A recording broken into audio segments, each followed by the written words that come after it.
Smart saving plan తో మీ ఆత్మీయులకు ఉజ్వలమైన సురక్షితమైన జీవితం అందించండి. టాటా ఏఏతో ఇది సాధ్యం.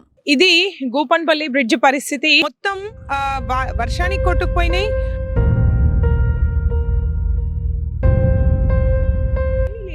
ఇంతకు ముందు ఉండేవి పెద్ద వాగులు వచ్చి కొట్టుకుపోయినాయి.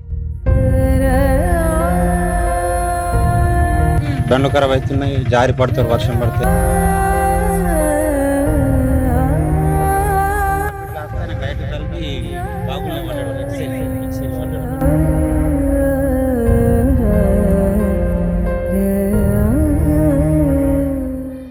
నమస్తే, వెల్కమ్ టు సుమన్ టీవీ. మనం ఎక్కడ ప్రాబ్లం ఉందో, ప్రజల సమస్య ఎక్కడుందో దాన్ని వెలుగెత్తి చూపించడమే మా సుమన్ టీవీ పని. అయితే ఇక్కడ గూపన్పల్లి వెళ్ళే దారి బ్రిడ్జ్, ముఖ్యంగా బ్రిడ్జ్ గురించి చెప్పుకోవాలి. ఇదంతా గుంతలమయం, అస్తవ్యస్తమైన రోడ్డు ఉంది. సో దీని గురించి ప్రజలు ఎలాంటి ఇబ్బందులు ఎదుర్కొంటున్నారు అనేది మనం ముఖ్యంగా తెలుసుకోవాలి. ఎందుకంటే మాకు ఈ ప్రాబ్లం ఉంది అని వాళ్ళు పదే పదే వ్యక్తం చేస్తున్నారు. మనతో ప్రాబ్లం చెప్పడానికి ఇక్కడ గూపన్పల్లి వాస్తవ్యులు ఉన్నారు. నమస్కారం అండి, మేము గూపన్పల్లి వాసులము. మా ఇక్కడ ఉన్నటువంటి సమస్యలు చాలా విపరీతంగా ఉన్నాయి. అసలు డ్రైనేజీ క్లీనింగ్ లేదు.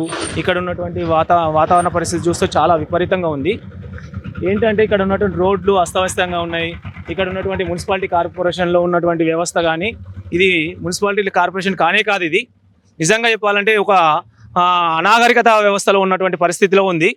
చాలా విపరీతంగా. ఒకసారి మీరు చూడండి, ఇటు సైడ్ డ్రైనేజీ వ్యవస్థలో మున్సిపాలిటీ వాళ్ళు ఎవరు కూడా రెస్పాండ్ ఇవ్వరు. ఎన్నిసార్లు మేము గుర్తు చేసినా కానీ, ఎన్నిసార్లు కంప్లైంట్ ఇచ్చినా, ప్రజావాణిలు ఇచ్చినా, చాలాసార్లు ప్రజావాణిలు ఇచ్చినాము, మున్సిపల్ ఆఫీసులకు వెళ్ళి ఇచ్చాము, అయినా పట్టించుకోలేదు.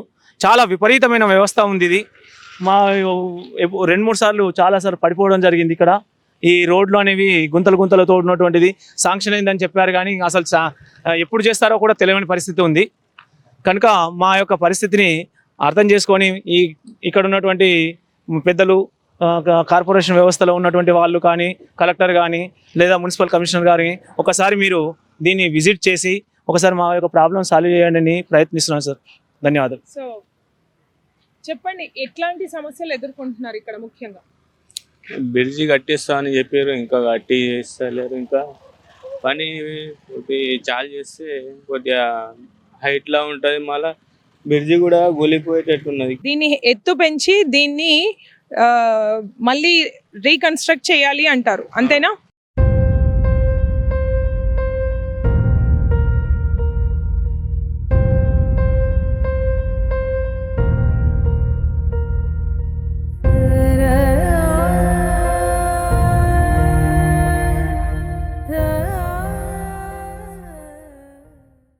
ఈ రోడ్డు పరిస్థితి గురించి మనం వాహనదారులను అడిగి తెలుసుకుందాం. మీరు ఎక్కడి నుంచి వస్తున్నారు?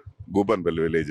సో ఇక్కడ ఈ బ్రిడ్జ్ పరిస్థితి, ఒకసారి దీని వల్ల మీరు ఎదుర్కొంటున్న సమస్యలు ఏంటో ఒకసారి చెప్తారా? ఈ గుంతలు ఉండడం వల్ల మాకు నడవలేని పరిస్థితి ఒకటి. ఈ బండ్లు కూడా ఎత్తేయడము, పడిపోవడం జరుగుతుంది.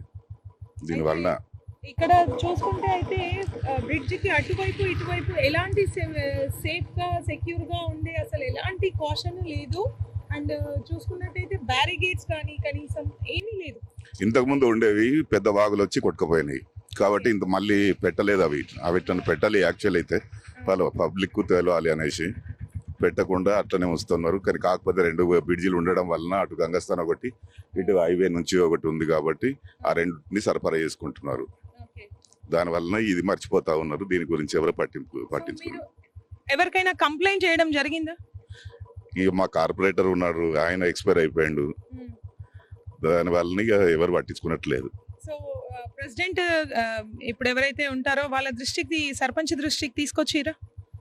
ఈ ప్రజలు తీసుకొస్తున్నారు. ఎందుకోసం అంటే అటు రైట్ సైడ్ పోతే గంగస్థానం 2 నుంచి వెళ్ళిపోతున్నారు, ఇక్కడ బైపాస్కి వెళ్ళిపోతున్నారు. ఏది కన్వీనియంట్ ఉంటే అది వాడుకుంటున్నారు జనాలు కూడా. అందుకోసమే దీన్ని మర్చిపోతా ఉన్నారు. చూడండి, మీకు మనం చూపించే ప్రయత్నం చేస్తున్నాం. గూపన్పల్లి వెళ్ళాలి అంటే, మారుతి నగర్ నుంచి గూపన్పల్లి వెళ్ళాలి అంటే ఇది దారి చూసుకోవచ్చు. చిన్న రోడ్ అయితే కాదు, పెద్ద రోడ్డు. ఎటువైపు కానీ బ్రిడ్జికి ఇటువైపు కానీ అటువైపు కానీ ఎలాంటి సేఫ్టీ మెజర్స్ లేవు. మొత్తం వర్షానికి కొట్టుకుపోయినాయి. రాత్రి పూట వస్తే పరిస్థితి ఏంటి, ఎలా ఉంటుంది అనేది మనం కనుక్కుందాం అసలు, ఎందుకంటే ఇక్కడ ఎలాంటి సేఫ్టీ మెజర్స్ లేవు. అన్న ఎక్కడి నుంచి? కానీ గ్రామం గుప్పంపల్లి. గోపన్పల్లి. సో ఇది చూస్తే చాలా దారుణంగా ఉంది బ్రిడ్జ్ పరిస్థితి, రోడ్ పరిస్థితి. మరి రాత్రి పూట ఎలాంటి ప్రమాదాలు జరుగుతున్నాయి, ఎలాంటి పరిస్థితులను ఎదుర్కొంటున్నారు? ఇక అధికారులు పట్టించుకుంటలేదు, తీరం వెళ్తున్నాం మా జాగ్రత్త మేము తోటి. అంటే మామూలు జనాలు అయితే రోజులో ఒకసారి వచ్చి వెళ్తూ ఉంటారు. మరి మీరు ఆటో నడిపే వాళ్ళు కాబట్టి మీరు రోజులో ఖచ్చితంగా ఒక 8-10 సార్లు వచ్చి వెళ్తా ఉంటారు. మరి ఇట్లాంటి రోడ్ల వల్ల మీకు ఏమి ఇబ్బంది ఎదురవ్వట్లేదా, ఎదురవుతుందా? అవుతున్నాయి, బండ్లు ఖరాబ్ అవుతున్నాయి మేడం. బండ్లు ఖరాబ్ అవుతున్నాయి, జారి పడతారు వర్షం పడితే. చిన్నపిల్లలు స్కూల్ పిల్లలు ఉంచుతాం కాబట్టి మేము జాగ్రత్త వెళ్తాం కాబట్టి. ఇప్పుడు నెక్స్ట్ ఎలక్షన్స్ ఉన్నాయి.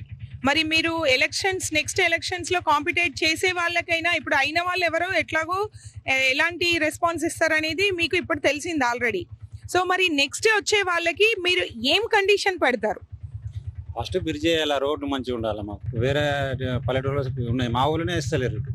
ఇటు ఖానాపూర్, కాలూరు, ముఖాన రోడ్లు మా ఊళ్ళో అయితే ఇప్పుడు దగ్గర గెలిచినప్పటి నుంచి ఇంతే ఉన్నది. లోపల సిసి రోడ్లు వేసారు కానీ మెయిన్ రోడ్ వేయలేరు. పడిపోవడం కానీ యాక్సిడెంట్స్ కానీ జరిగినాయా? జరిగినాయి. మొన్న రీసెంట్ గా ఒక ఆయన ట్రాక్టర్ ఇట్లా వస్తే ఆయనకు లైట్ తగిలి బాగుల్ని పడ్డాడు, ఎక్సెల్ పడ్డాడు. మేము అందరం తీసినాం ఇక 8 o'clock.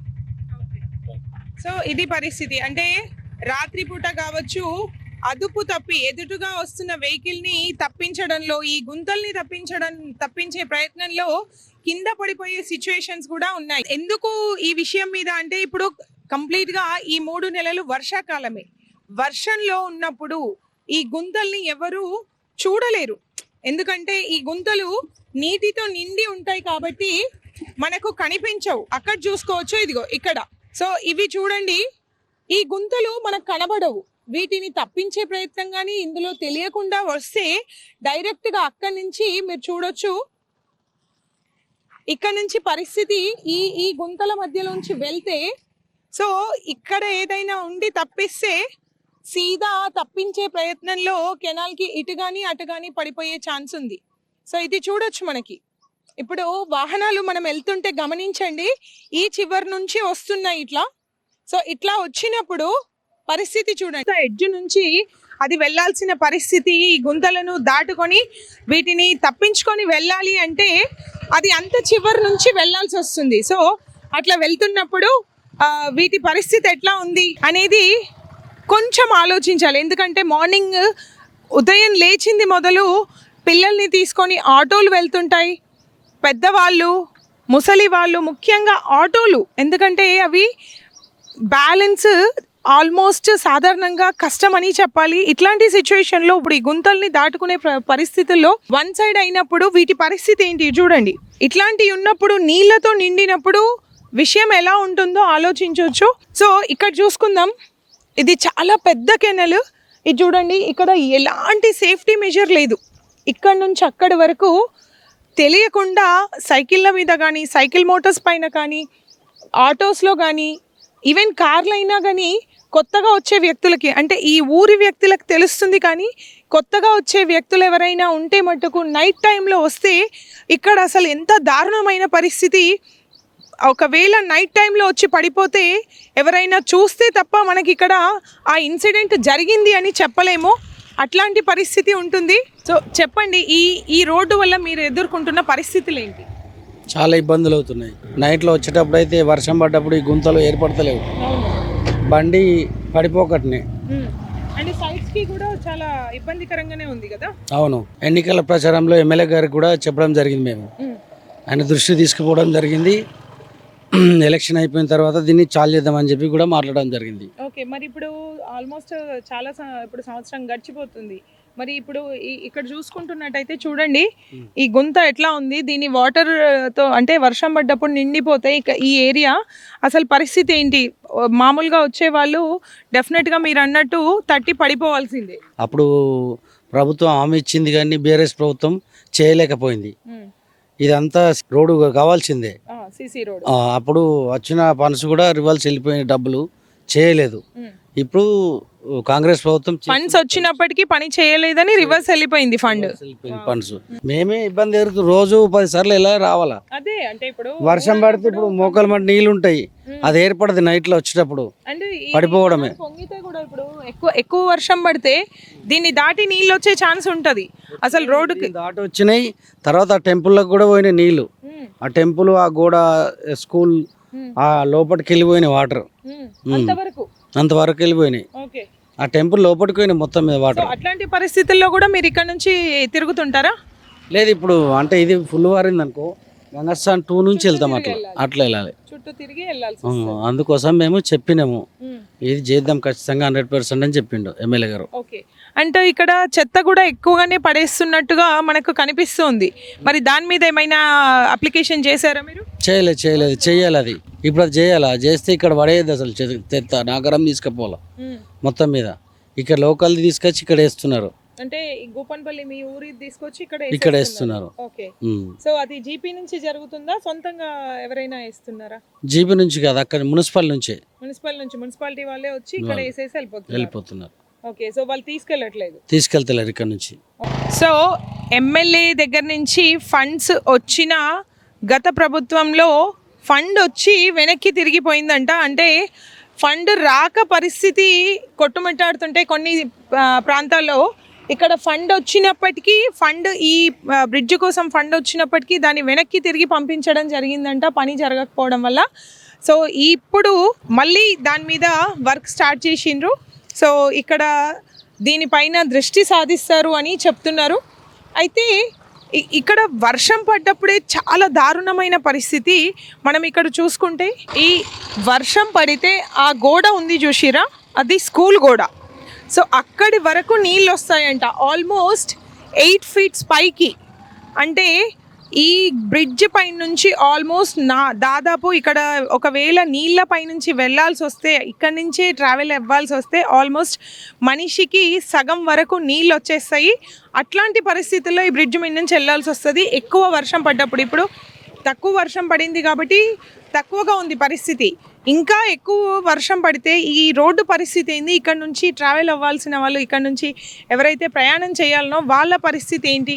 అండ్ ముఖ్యంగా రాత్రి సమయాల్లో ఈ బ్రిడ్జ్ అనేది భయభ్రాంతులకు గురి చేస్తుంది అని చెప్పాలి. ఇప్పటివరకే చాలామంది దీని బారిన పడి కింద పడిపోవడం, దెబ్బలు తగిలించుకోవడం, ప్రాణం మీదకి తెచ్చుకోవడం జరిగింది.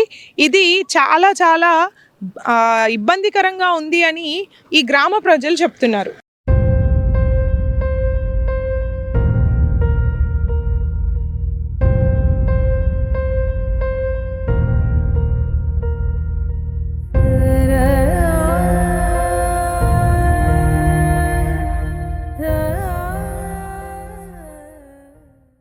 ఇది గోపన్పల్లి బ్రిడ్జ్ పరిస్థితి. తప్పకుండా దీని మీద చర్యలు తీసుకోవాలి, లేదు అంటే మా ప్రాబ్లమ్స్ పీక్స్కి వెళ్ళిపోతాయి అనేసి చెప్తున్నారు. ఎందుకంటే ఆరోగ్యపరంగా మనం చూసుకుంటే ఇక్కడ చివర కావచ్చు, ఇక్కడ చూడండి బ్రిడ్జ్కి ఇరువైపులా, ఇటువైపు అటువైపు అండ్ ఇటువైపే కాకుండా ఆ చివరన బ్రిడ్జ్కి ఈ వైపు ఆ వైపు ఇటు అటు అంతే ఘోరంగా. అండ్ ఇక్కడే కాదు, లోపల కాలనీలో, వీరభద్రనగర్ కాలనీలో మొత్తం డ్రైనేజ్ పరిస్థితి అయితే చాలా దారుణంగా ఉంది అంటున్నారు. చూద్దాం దాని పరిస్థితి ఎలా ఉందో.